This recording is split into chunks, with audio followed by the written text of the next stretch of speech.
Le pouvoir d'achat n'attend pas. L'audit énergétique pour la location de vos biens, un peu plus. Vous allez comprendre pourquoi. Report en avril 2023. Annonce du ministre du Logement, c'est la troisième fois. Selon le gouvernement, la mise en place se fait difficilement, Florian Chevalet.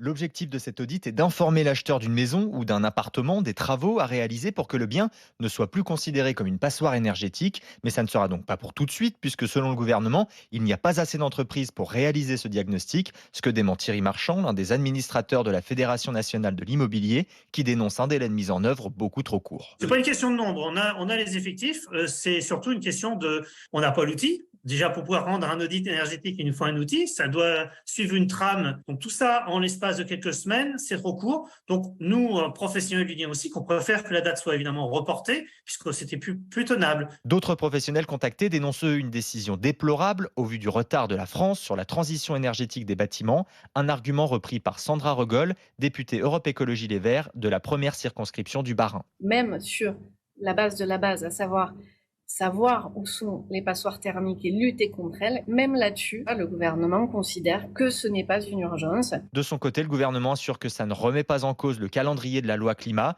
qui prévoit entre autres l'interdiction de mise en location des passoires thermiques à partir de 2025.